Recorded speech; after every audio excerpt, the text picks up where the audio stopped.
Hello, good afternoon. I'm Dr. Robin Gould. I'm so glad to see you today.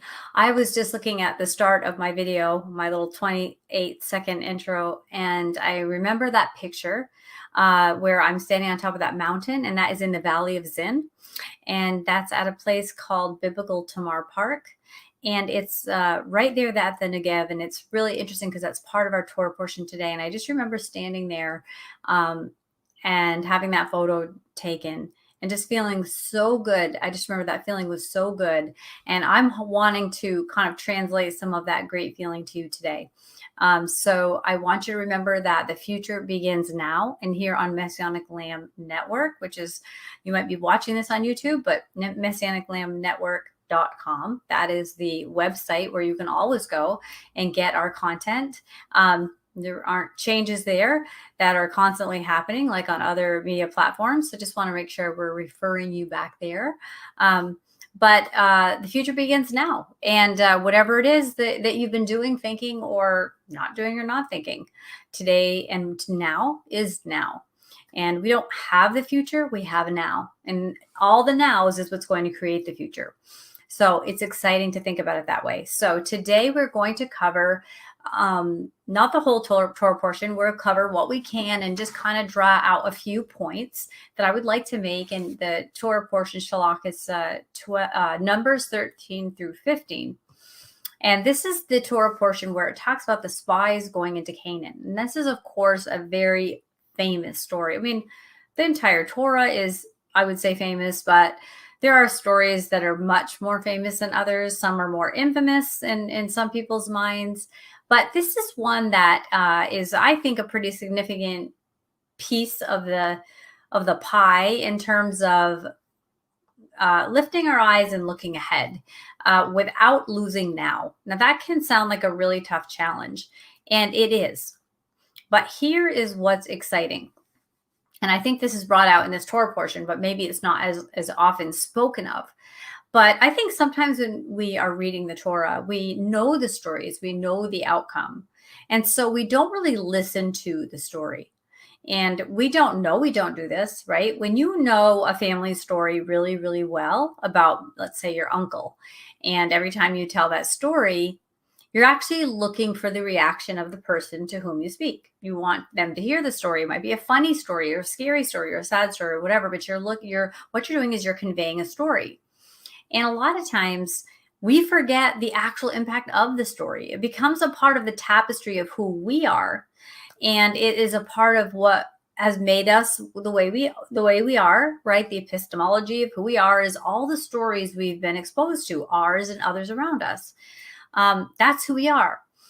But it's very good when we read the Torah to take on a bit more of an inquisitive attitude that isn't always, mouthing the words as the person's telling this Torah segment portion, because we know what happens. Don't do that.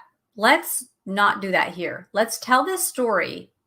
And I'm not going to change the meaning of this story. I mean, the story is the story. And I don't think it's hard to understand the point of these spies, right? I don't understand. I don't think that's really up for debate because it's a pretty clear story. But I think there's elements that we might miss when stories are galvanized with, in our memory, and we forget to continue to rehear stories with new awareness. So, for example, you might read a lot about the Torah and read about mothers and parenting or things about parents or kids, but then when you have a child and you go back and you're reading again, you might be more in touch with those stories and have a different view. I hope you are. I hope as you have more experiences, as you read the Torah and the Torah reads you, you're starting to take in and glean even from the corners. And as we read the stories and continue to be aware of what we're reading and continue to be in touch with the fact that these are stories about real people and it really happened, that it sends us, it's a trajectory further into the meaning of how this is to impact us. And the story, the Torah is all about, upper meanings, middle meanings, deeper meanings, shadows, right? And not every metaphor has to walk on all fours, but there are just some things that we can pull out. And so we won't read the whole portion. We'll just read a few things here, and I'm excited to do it. I do like this story. When we talk about the spies being sent into Canaan, I'm going to start reading. I'm going to skip portions, and we'll parts of this, and we'll just kind of work out a theme. And I have something I want to compare it to. Okay, so we are in chapter 13, verse 1. The Lord spoke to Moshe, and he tells Moshe to do this. Send men to spy out the land of Canaan. Now here, the descendants of Abraham are promised this land. It's very interesting, right? Go spy it out, because it's not like, here's the land, plop. Like that was the garden, right? That was the garden, plop. But this is a different thing. This is, you will inherit this land.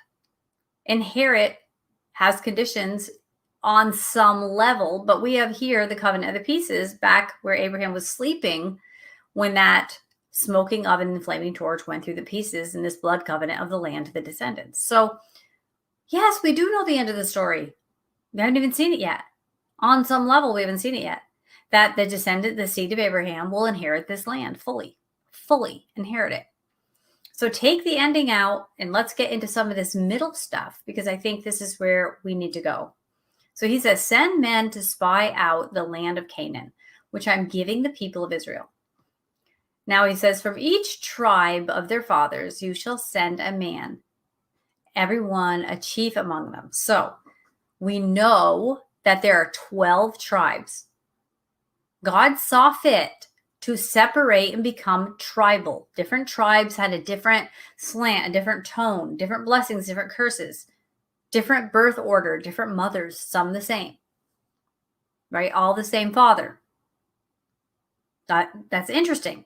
Just that is very interesting. He wants one from each. He's not like, hey, tribe of Judah, big tribe, you go. Okay, no. He wants the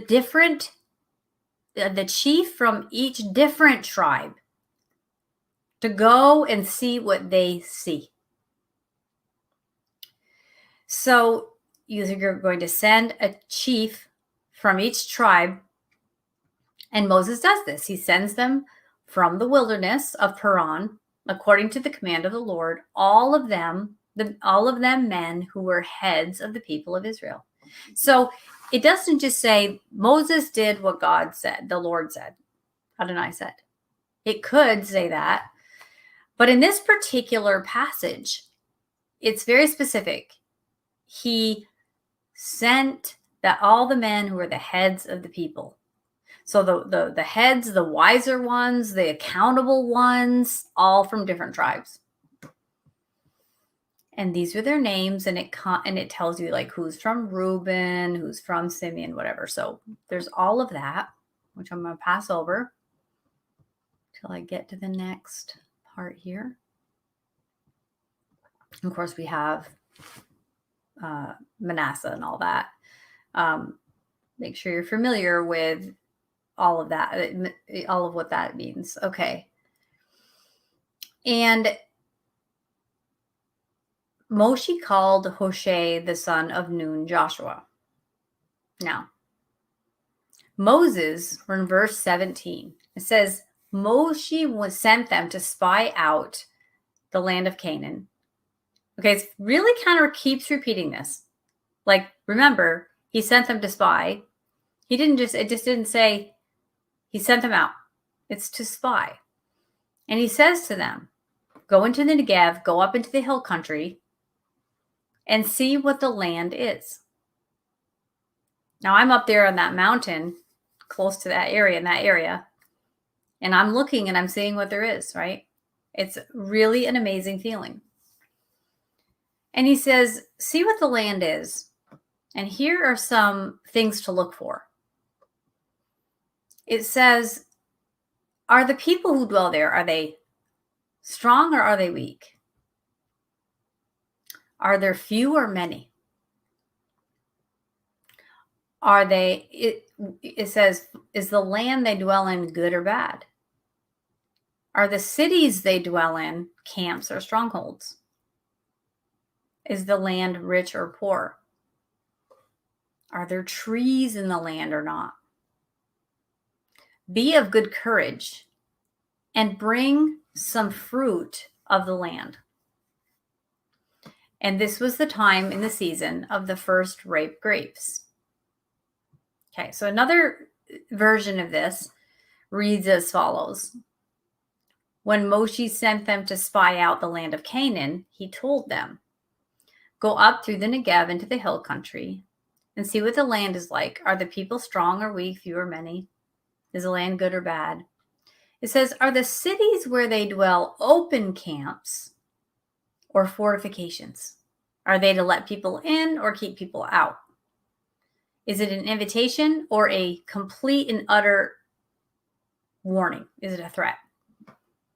It says, is the soil fertile or unproductive? Are there trees in it or not? Like, is anything growing there? Is there anything to hide behind? Is there anything going on? Right? I mean, that's what I'm thinking.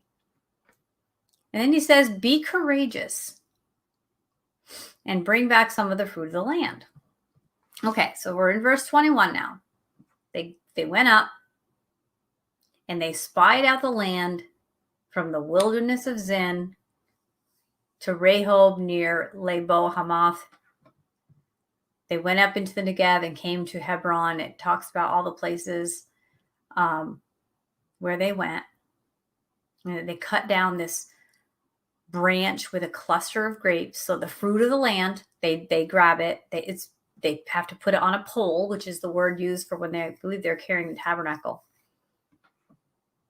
or the Ark of the Covenant, and maybe the tabernacle too. And they also brought some pomegranates and figs.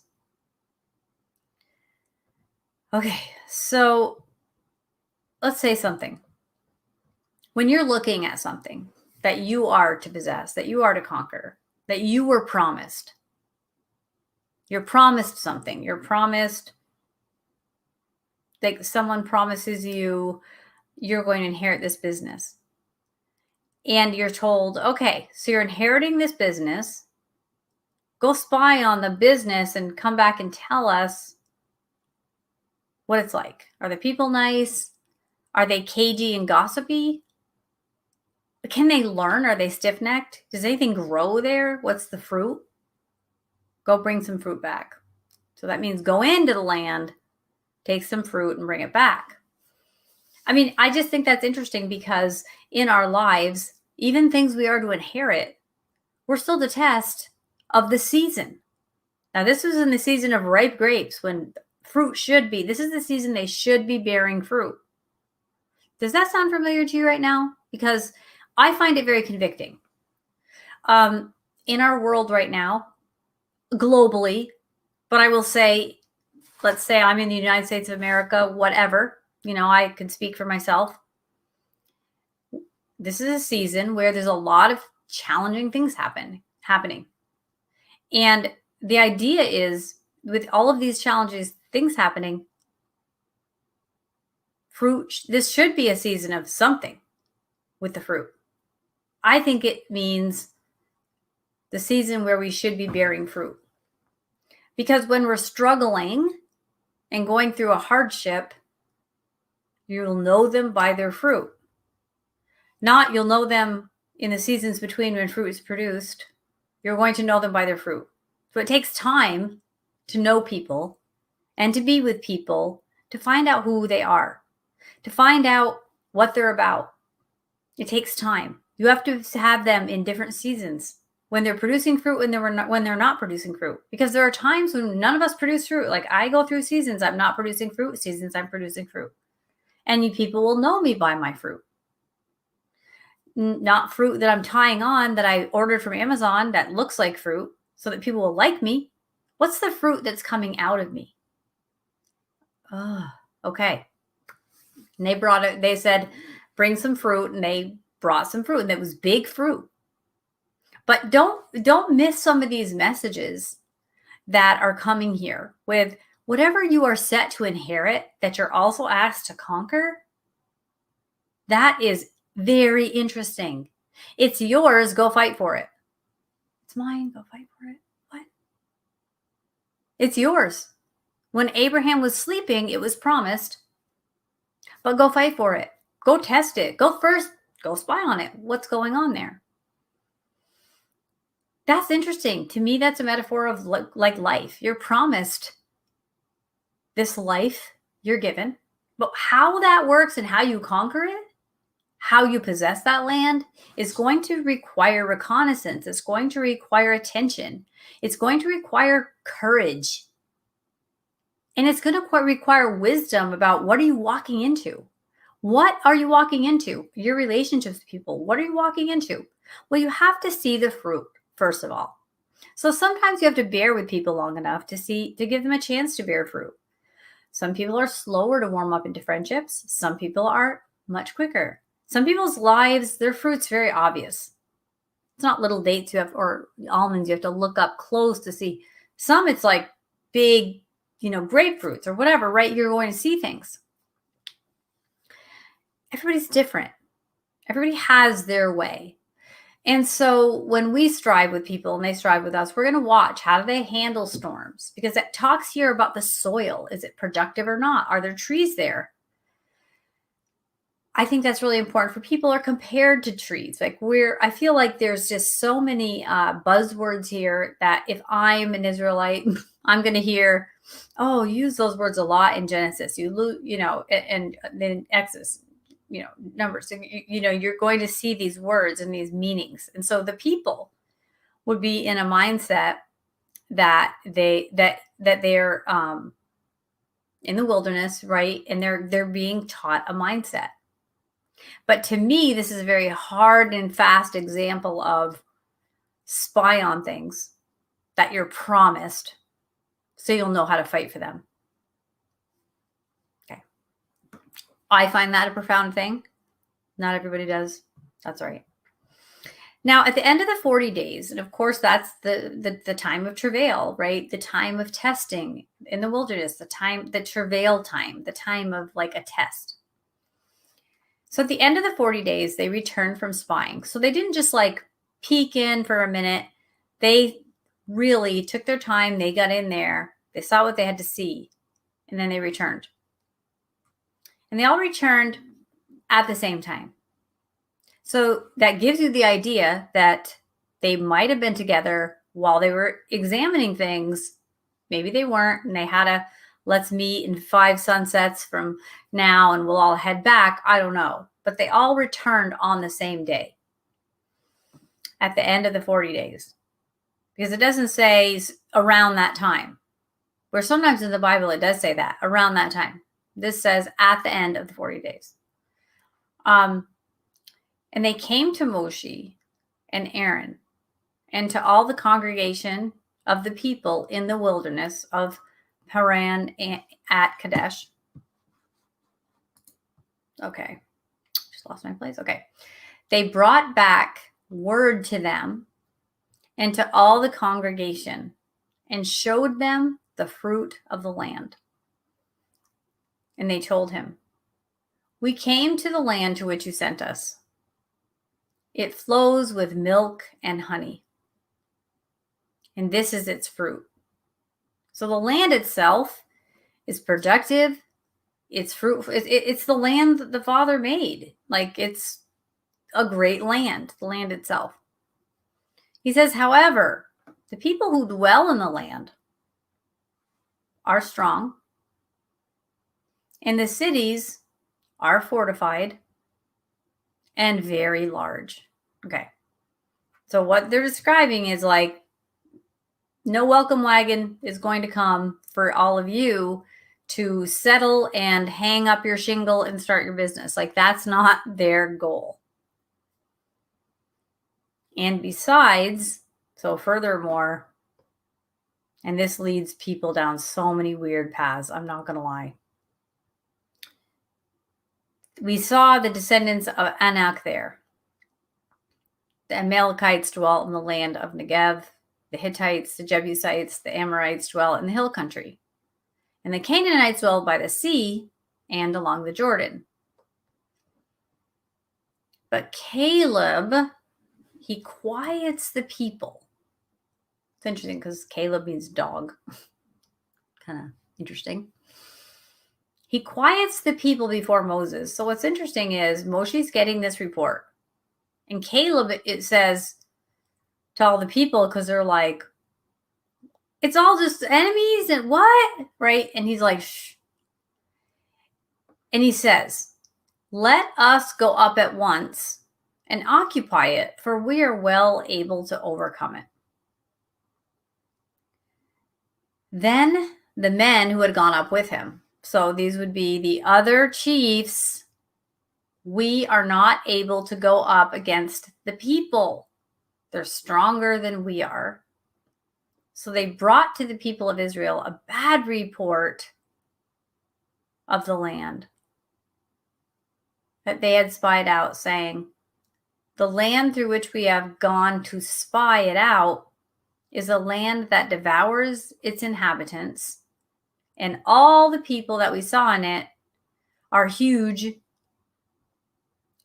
And we saw Nephilim, the sons of the Anak who come from the Nephilim, which from my perspective, if you want to know what I think that means, I think we have Nephilim today. These are the intimidating, strong, fortified people, good muscles in terms of money and power and elite status that have a lot of influence and get away with a lot of stuff, but are not pro Torah, not pro goodness, not pro humanity, selfish, globally people. So people that want domination and control. That's what I believe that means, that you still have them today. You see them in operation, trying to control things, right? Trying to control things, trying to dictate other people's rights, everybody's business, how they raise their kids, that sort of thing. And they get away with a lot of bad crimes because these are men of renown, right? These are people who have gained a reputation for themselves, and they're scary. They're the mob, right? And you've seen this like on social media. The mob will like attack a person that has a difference of opinion. And many times that person is going to capitulate and flip out, and it's going to damage them. You see that. It's crazy to see that. But it happens. And if people don't have their own mind, they're double-minded. That means they're unstable in all their ways. They're going to fall victim to the mob. So they're talking about, and like there is a mob there. The mob, the people who run stuff badly at their advantage to your peril. That's what I think it means. And we seem to ourselves, we felt like grasshoppers. And that's how they saw us too. Okay. Does that sound familiar? That to me fits what I would say. Yeah, I feel like I don't really have much say or any voice, because like these people are in charge of things. They've got their minions and they're in every little sector getting what they want, hiding what they want to hide, accomplishing their agenda. That's how sometimes we can feel. And so hearing this, the congregation raised a loud cry, and the people wept that night. So when you get this picture in your head of like just this other type of angry mob, like, oh, we can't get what's promised to us, and we're angry. It's like they wept.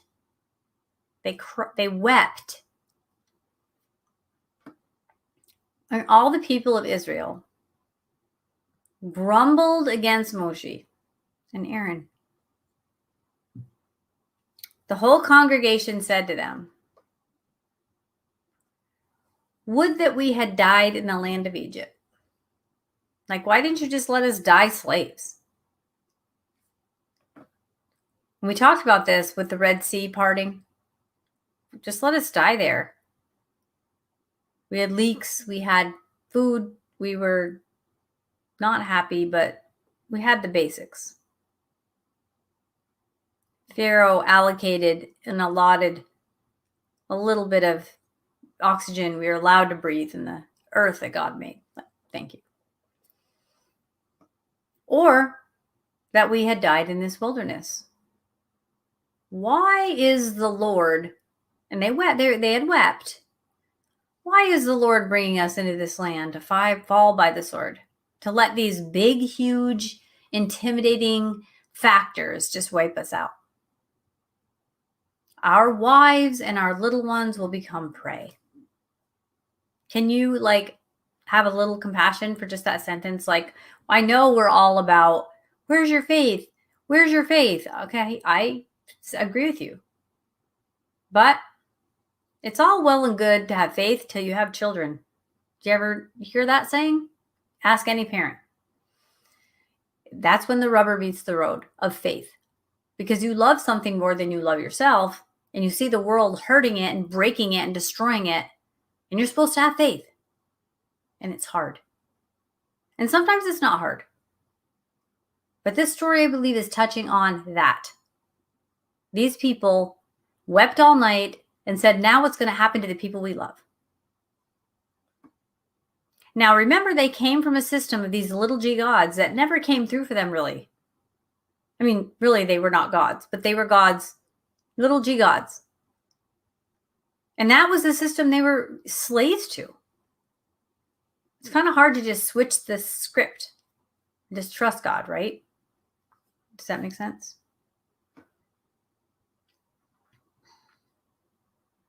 So they say, would it not be better for us to go back to Egypt? Okay, so what does that mean? Maybe we should just go back to that victim mentality where we got fed at least. No one was going to kill us outright. We were just going to die a slow death emotionally and physically, and our kids weren't going to have any kind of a good life. Well, we don't have to watch them get beheaded, whatever. What's the weightier matter? What's the worst case scenario? What can we endure more? And they said to one another, let us choose a leader and go back to Egypt. How are they going to get crossed? Well, there's another way. They don't need the sea parted again. They can get back. That military is gone. That military presence that kept them from going around it is gone. They can go back. They can go back to Egypt. And Egypt doesn't have really an army anymore. And Egypt is in terrible shape. The Pharaoh was killed. All the firstborn, right? Interesting.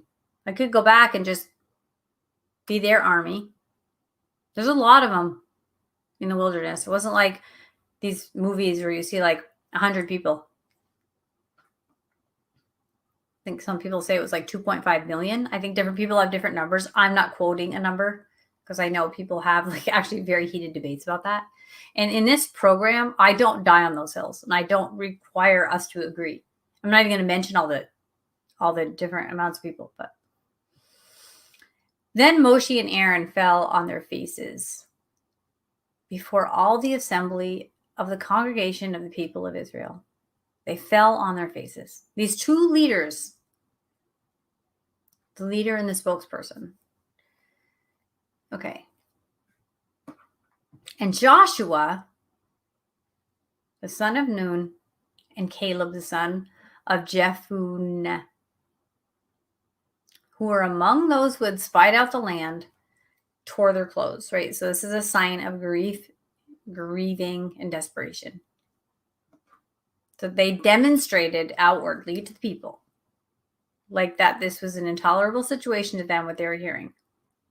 And they said to the congregation of the people of Israel, they said, the land which we passed through to spy it out is an exceedingly good land. If the Lord delights in us, so if the Lord has joy, I have strength, is the joy of the Lord of my strength, right? I always want to keep you going back to that. If the Lord delights in us, if he knows we're ready, he will bring us into this land, just like we parted that sea. and it will be our time to have it. He'll give it to us. This land that flows with milk and honey. So this is interesting how this turn of events is happening. Keep listening. Stop formulating what you know is next and trying to put this together with it. Pretend you never heard this story. It's a good land. If the Father delights in us, he's going to lead us in and give it to us. It's got the milk and the honey. Only do not rebel against the Lord. Do not fear the people of the land, for they are bread for us. D.R.E, bread. Their protection is removed from them, and the Lord is with us. Do not fear them. Then the congregation is so encouraged, they're like, thank you. No, wait, I'm sorry. That was my ending on that one. Rewind that. Then all the congregation said to stone them with stones. They're like, no, you need to die for that. But the glory of the Lord appeared at the tent of meeting to all the people of Israel. So the Father's like, I am needed in my presence where I can be almost in that way seen. This is the time I'm there. This is where we meet. We draw near to each other in that physical way, right? And here's what the Lord says to Moshe. And he says, how long will these people despise me? And how long will they not believe in me in spite of the signs I have done among them? Now, that isn't necessarily a question, though we've inserted question marks. But when you read the text in the original, it's like, it could be an emphatic, like a declarative, like, how long? How long are these people just despising me? Like, wow, still? After all this? It might not have been a question, and it might have been. And then he says, I will strike them with the pestilence and disinherit them. And I will make of you a nation greater and mightier than they. Now, the people of Israel will inherit the land. That is, I believe, a future event that is undisputable. Disinheriting these people in this exact moment wouldn't be breaking his promise. But he's saying, I'm going to bring pestilence and disinherit them. Like, this generation won't physically realize this exact thing in this realm, in this physical way. But obviously there's the divine inheritance, whatever. People have different views on that. And Moses intercedes for these people because he says, Moshe says to the Lord. Then this is so interesting to me because he's reasoning with Adonai. He's like, Moses is like, wait a minute, let's put this together here. Then the Egyptians are going to hear of it. These people that I went and dealt with and we conquered and all the plagues they went through and you told me what to say and Aaron said it and then it all happened and we escaped miraculously. The Egyptians will hear of this, for you brought up this people in your might from among them, and they will tell the inhabitants of this land. And what does the Father say? Do all I command, and people will hear how great I am by just what you do. They have heard that you, O Lord, are in the midst of this people. For you, O Lord, are seen face to face, and your cloud stands over them. And you go before them in a pillar of cloud by day and a pillar of fire by night. Now, if you kill this people as one man, then the nations who have heard of your fame will say, it is because the Lord was not able to bring this people into the land that he swore to give to them, that he has killed them in the wilderness.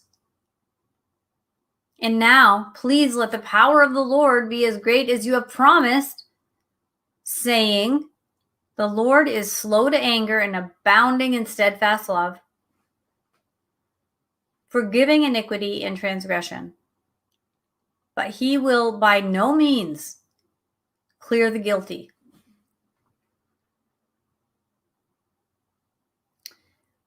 Visiting the iniquity of the fathers on the children, or as that could read, taking care of, covering and redeeming the iniquity of the fathers of the children to the third and fourth generation.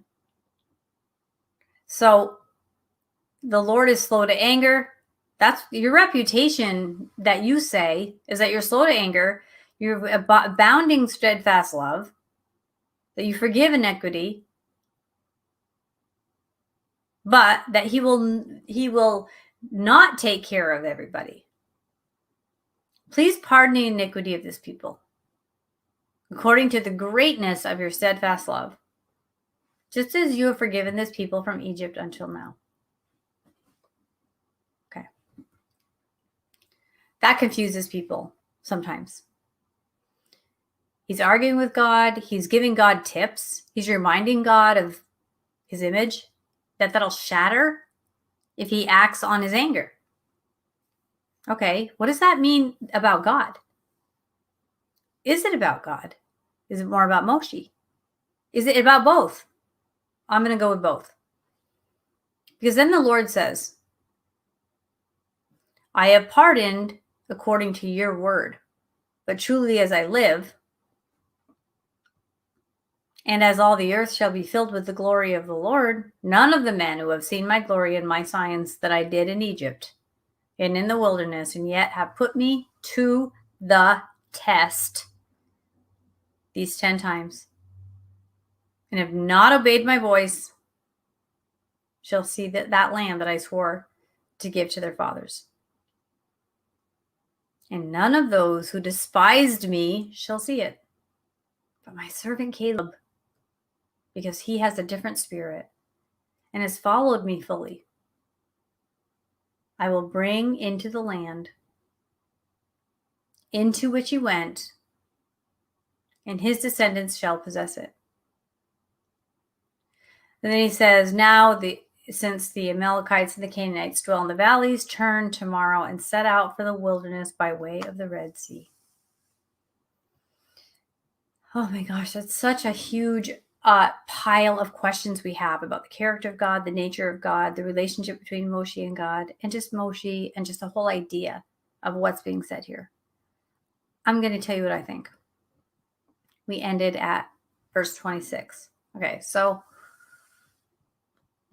did Moshe change God's mind? It doesn't say he did. It does say the Father says, I have pardoned according to your word. Now that could mean, well, it was a given.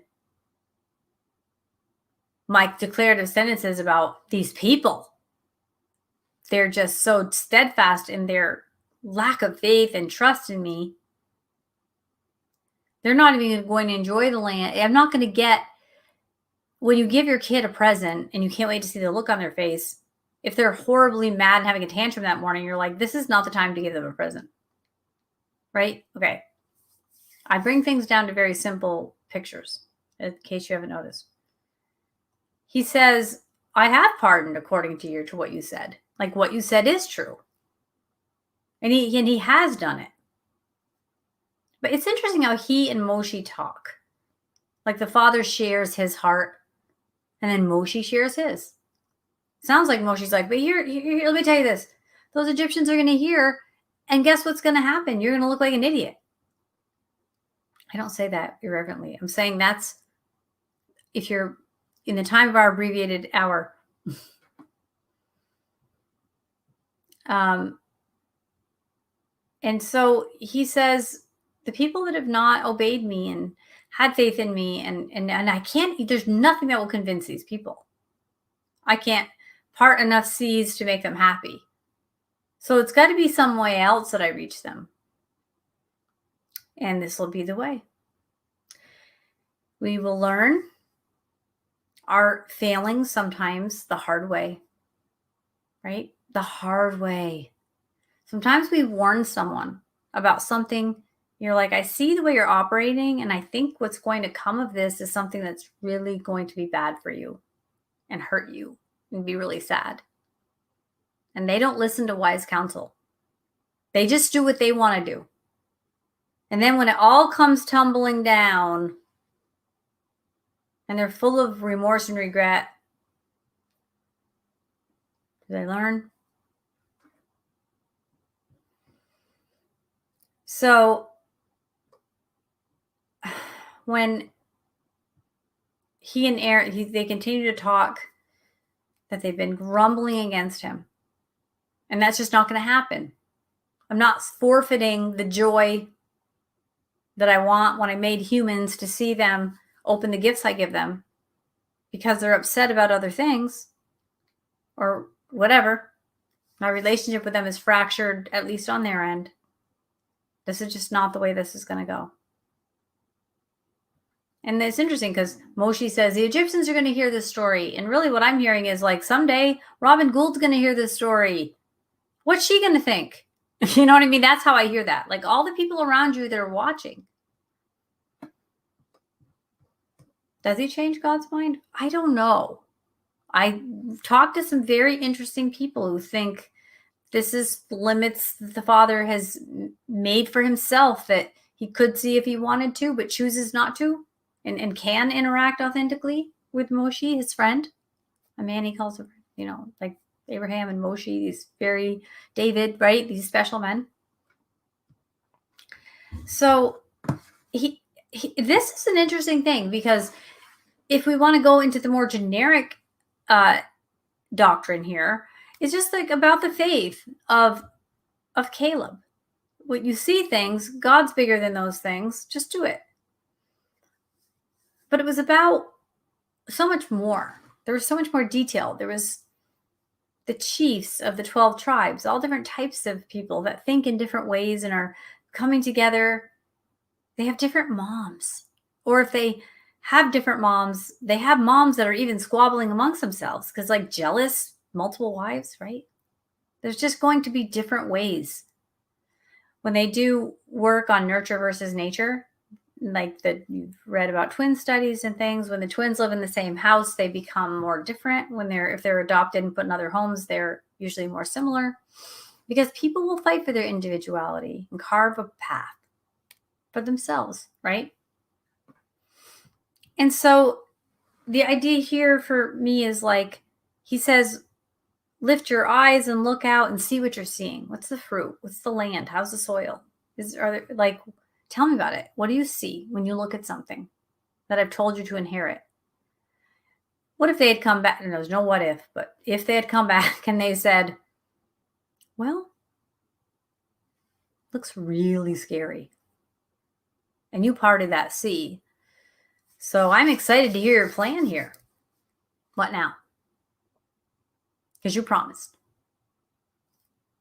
That would probably not be as fun a story for us to learn about soil and fruit and waiting and faith. And the Father reiterate that the joy of the Lord is our strength. That's how we're strong, when he's joyful. What makes him joyful? When we're obedient and safe. To any parent, when our child is suffering because of their actions or the actions of others, we're not joyful. When they're not strong, we're not joyful. Now, we can be joyful, and the reason we're probably joyful is because at that time, our children are strong. Right? It's that Jewish saying, you're only as happy as your saddest kid. Well, and this goes on, and I am going to close up here with just talking about what we've talked about so far. People see things different ways. He wanted a multitude of eyeballs with different slants and angles to see this. And a lot of them really agreed that this was just too much. And but Caleb had a different spirit. So what he had was the excitement of what the land was, not the disappointment of how the people were. I believe the Lord was joyful at that sentence. And Caleb was strong. Caleb, you may, right? Your descendants. This is the timing that this will happen. This is the time and the place that this transfer of promises will be fulfilled. But this organic exchange between Moshe and God, I think is very revealing of that relationship and of, I think, the way the Father really wanted to have authentic engagement with human beings. That is a controversial point, but I think it's a powerful point that this relationship is real, that we have with Adonai. It's a real relationship. The things you do impact him greatly. If we don't think it does, the things we do, if we don't think the things we do impact our Father, what is that relationship? That means it's a one-sided relationship. Yes, it's a one-sided promise. He, on his own name, transfers the land into the possession of the inheritance. Those that inherit, right? Yes, that's a one-sided promise, but it's not a one-sided relationship. And timing was everything. So the idea that everything was fixed it's a challenge to believe that when you're reading these conversations. But if we could look at it and look from the hill down and look at the relationship between God and humans, is there room for the authenticity and interaction and the Father making his decisions not based on something he knew before, but as the people go? Is there room for that? Does that make him any less God? Does that make him any less powerful? I do not believe that does anything but make him more powerful, because intimacy, which is achieved through risk, mutual risk, is powerful. And this really is convicting to me, because if you believe this, it really, really makes sin heinous. When we hurt the heart of our Father, we hurt his family, that he reacts to that impacts him. It weakens us. It weakens everything. It ruins everything. But I think we get this idea that the plate's been spun and nothing's ever nothing. But no, I don't think we need to think that way. I think we need to be intentional with everything we do. Be careful with our thoughts. I don't believe that means don't ever watch TV or don't ever go to the movies or don't ever whatever. I don't believe that. But I do believe we set rules around our own abilities, and we stick to those things. We know our limits.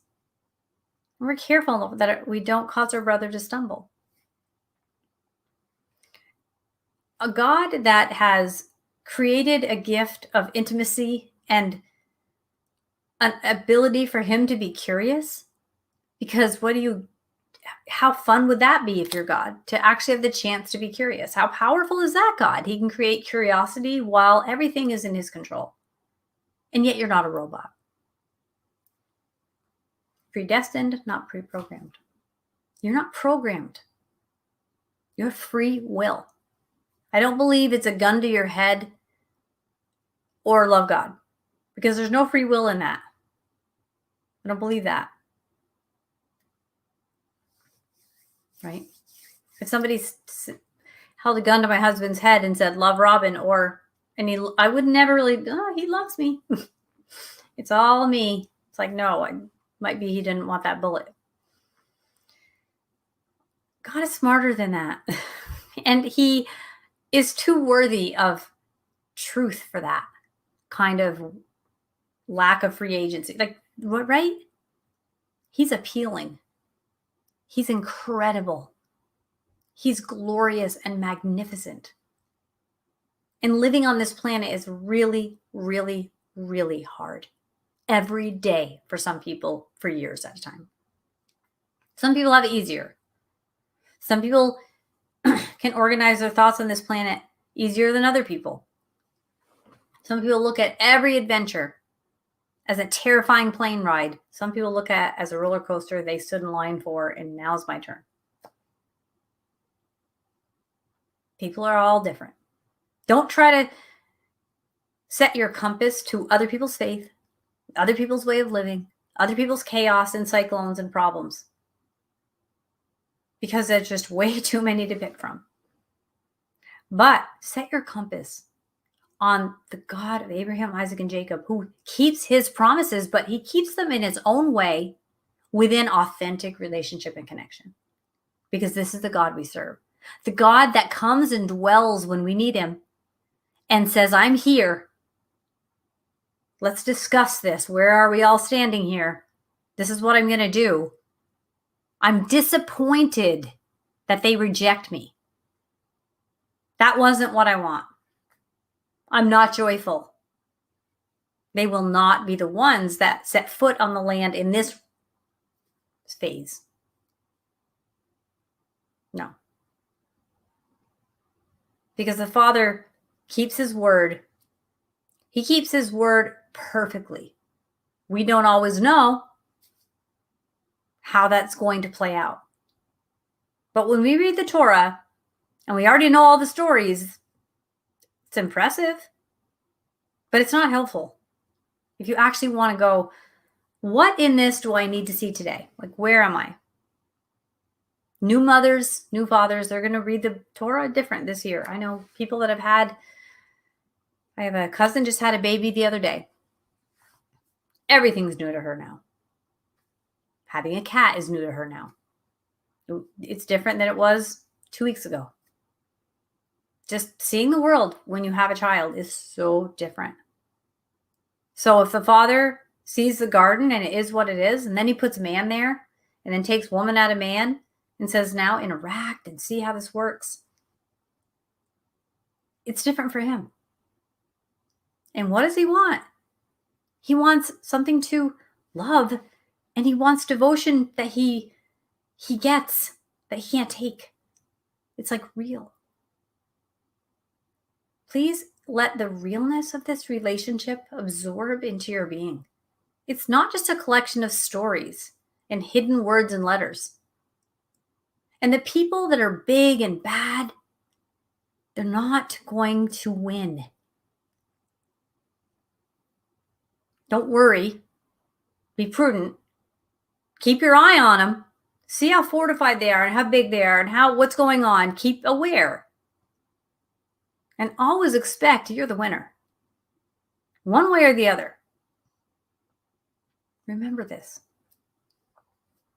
So I hope this encouraged you, this word today. We got into a piece. We never can quite get as much in as I wish we could. I actually had an example I wanted to, I'll just actually mention it. I don't know why, but I very much, I do know why. I connect this portion with one of my favorite movies. It's called Freedom Writers.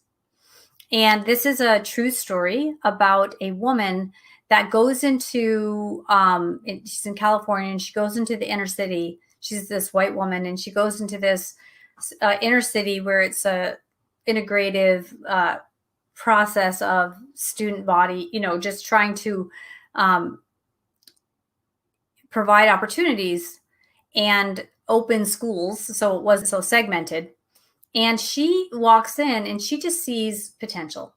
That's all she sees are whatever, say there's 30 kids in her class, she sees 30 souls waiting to be refreshed.